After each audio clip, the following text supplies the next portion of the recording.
The federal government has ordered cattle rearers nationwide to move their animals into grazing reserves as part of efforts to end the persistent farmer-herder clashes.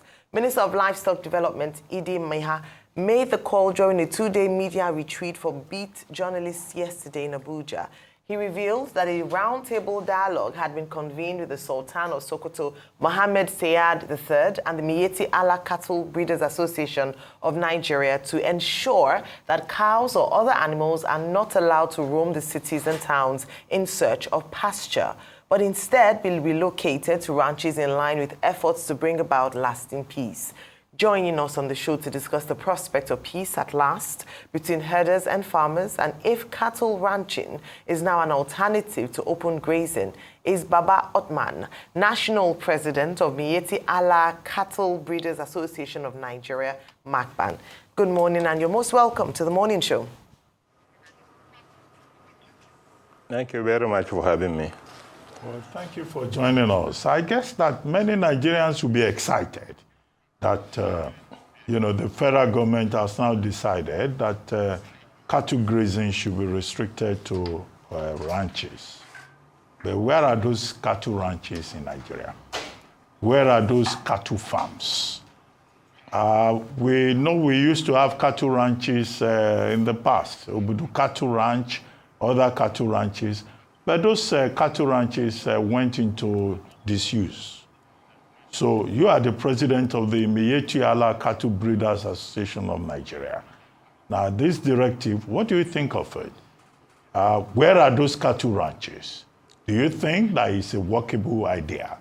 Were you consulted as an association before this decision was taken by the federal government?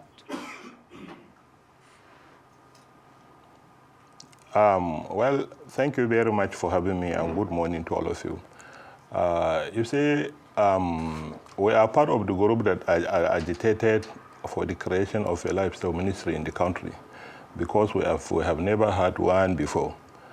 All this while, we have been existing under a mere department under the Federal Ministry of Agriculture, where attention has been shifted totally to agronomy, neglecting the livestock subsector totally over the decades. But now that we have a ministry, the ministry is coming in with a lot of policies, unlike before, on how to transform the entire livestock production system in the country. And in doing that, one may realize that the only option we have available for us is to evolve a settlement model that can settle these pastoralists in one place so that they could also enjoy government facilities. Their children will go to school, and they get more profit for the business because it is a business. So it is in line with this that maybe the minister said all pastoralists are going into a ranch. But then ranch has so many models. We have to evolve a model that can suit the peculiarity of the pastoralists we have in this country. We have a pastoralist population that is close to 30 million, that is not mostly educated, that is also practicing the primitive system of animal husbandry they inherited from their forefathers because there was no attempt by the first administrations to educate them, to modernize the trade. And they are doing it as a source of livelihood and a way of life. So one has to understand these peculiarities. One has to understand the dynamics of the animal husbandry our members are practicing before you sit down and evolve a model that can suit them. But at the end, the model settlement must be the solution because the population is increasing against a land that doesn't increase, and the land also has challenges of climate change, desertification that is taking its toll on the land.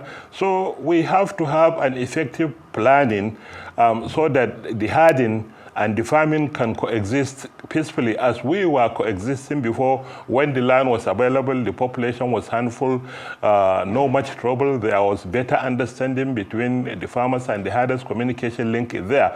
But now, due to so many things like politics and a lot of suspicion is now between the farmers and the herders because of the enormous competition on the land that doesn't increase. So I think the minister was speaking in line with this because settlement has to be the only way out of this crisis.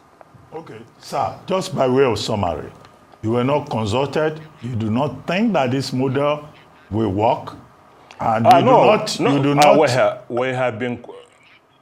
And you do not think that saying that cattle should not roam the streets and the cities anymore is not something that is going to happen very soon? Yes, exactly. We were the ones that organized that meeting at the instance of our chairman, Board of Trustees, who is the eminence, His Eminence, the Sultan of Sokoto. It's very embarrassing to see cattle moving everywhere in this city.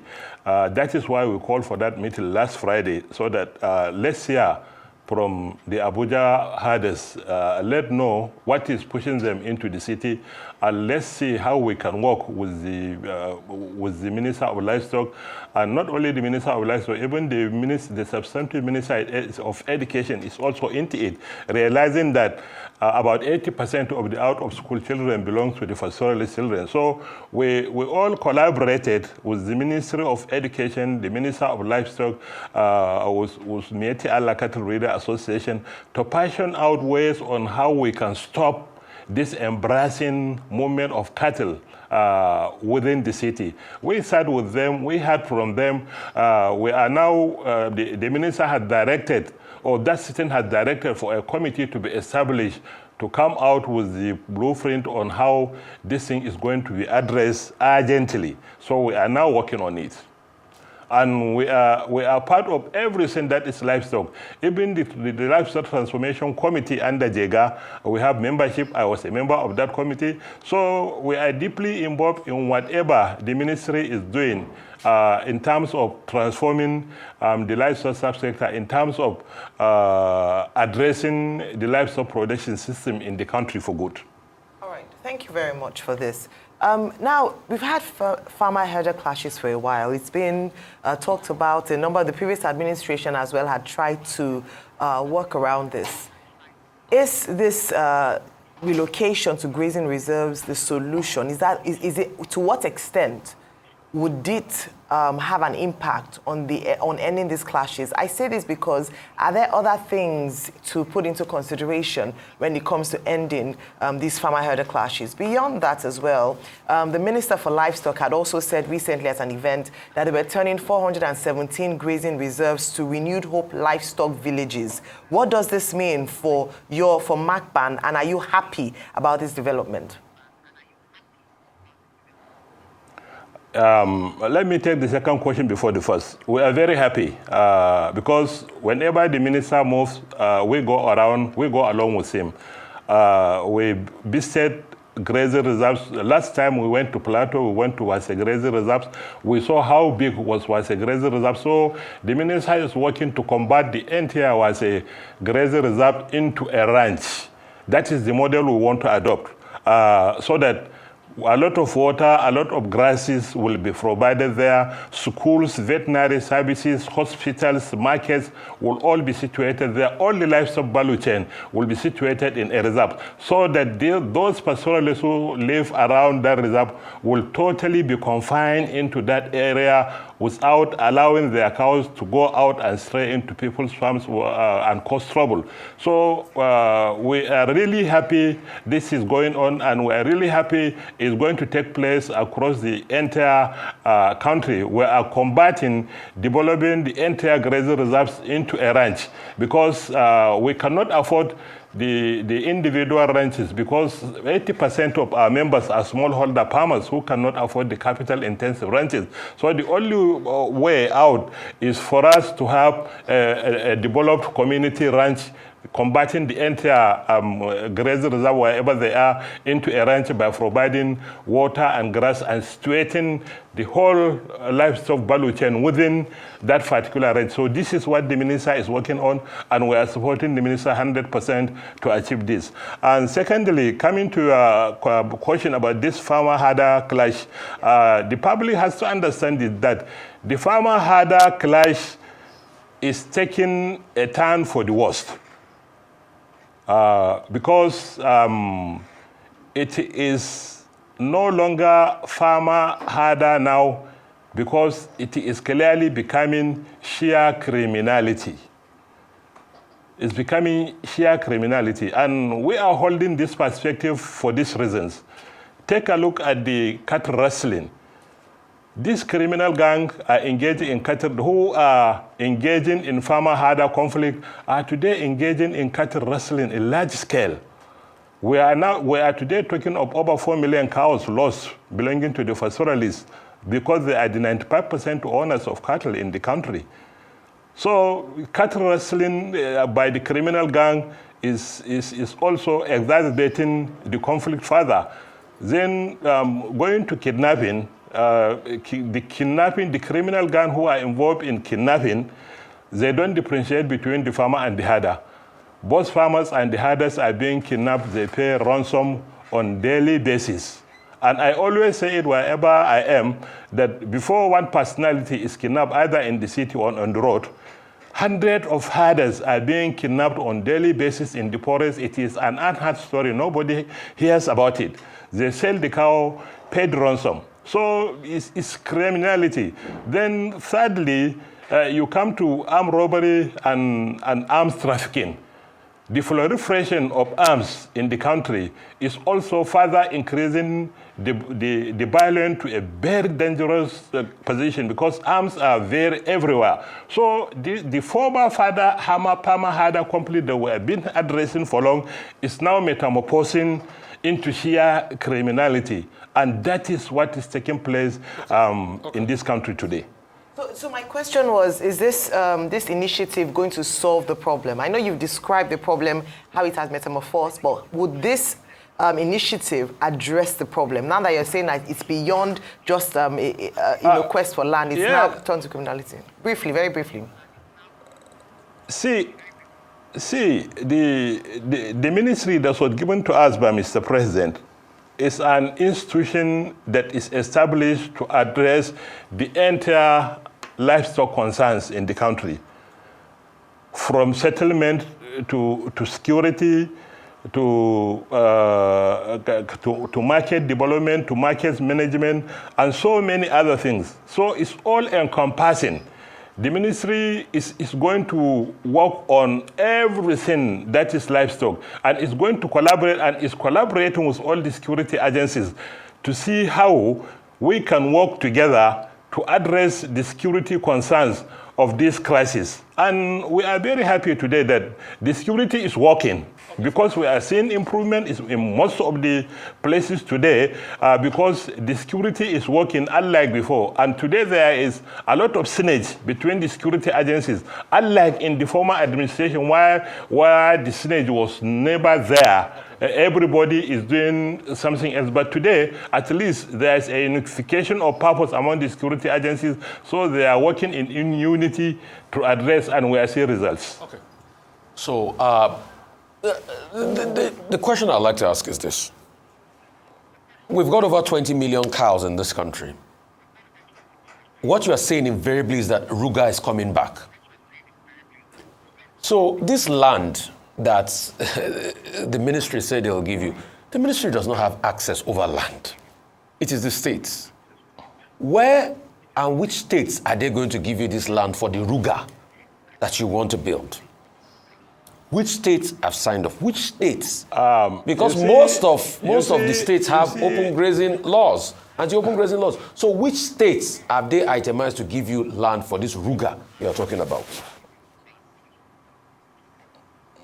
You see, the media, as a first estate of the realm, should be working ethically to help Nigeria. Ruga has gone.